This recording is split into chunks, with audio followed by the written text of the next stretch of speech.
चमकोली गांव के पास एक बहुत पुराना और सुनसान बाग था, जहां का माहौल हमेशा रहस्यमयी और डरावना लगता था। उस बाग के बीचों बीच एक गहरा गुफा था, जिसके बारे में गांव के बुजुर्गों का कहना था कि वहां एक खतरनाक जिन सदियों से बंद था। गांव वाले उस गुफा के पास जाने से हमेशा डरते थे, क्योंकि जो भी वहां गया या तो कभी वापस नहीं आया या फिर डर से पागल हो गया। गांव में एक युवा रणझा था, जो बहुत बहादुर मगर जिद्दी स्वभाव का था। रणझा ने गांव वालों की बातों को सिर्फ कहानियां वो समझकर नजरअंदाज किया और गुफा के रहस्य को जानने का निश्चय किया। एक रात रणझा अपने दोस्तों को बताए बिना गुफा की ओर निकल पड़ा। अगली सुबह गांव में हड़कंप मच गया जब रणझा की लाश गांव के मुख्य चौराहे पर पाई गई। उसकी आंखें डर से खुली हुई थीं और उसके चेहरे पर अजीब से निशान थे।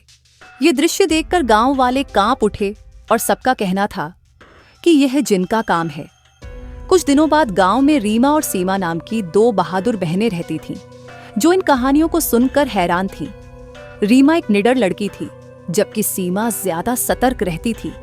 एक दिन रीमा ने सीमा से कहा, हमें यह जानना होगा कि गुफा के अंदर आखिर क्या रहस्य छिपा है। क्या ये सारी कहानियां सच हैं या सिर्फ लोगों का भ्रम?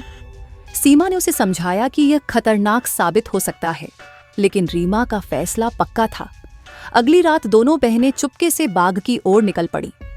बाग में पहुंचते ही हवा में एक अजीब सी ठंडक महसूस होने लगी। हर तरफ सन्नाटा था और पक्षी भी चुप थे।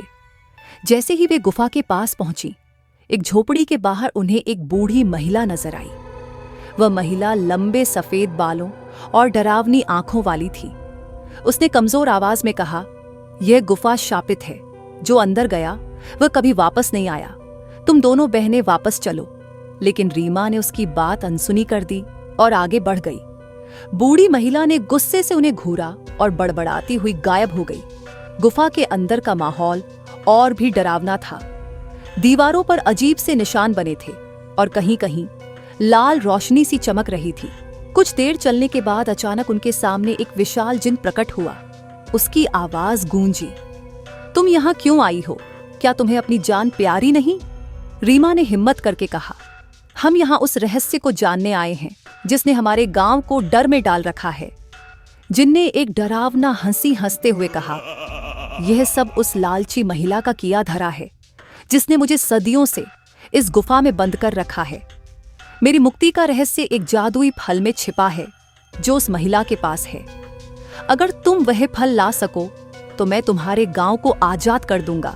रीमा और सीमा तेजी से वापस झोपड़ी की ओर दौड़ी। वहां पहुंचकर देखा कि बूढ़ी महिला एक जादुई किताब के साथ कुछ पढ़ रही थी।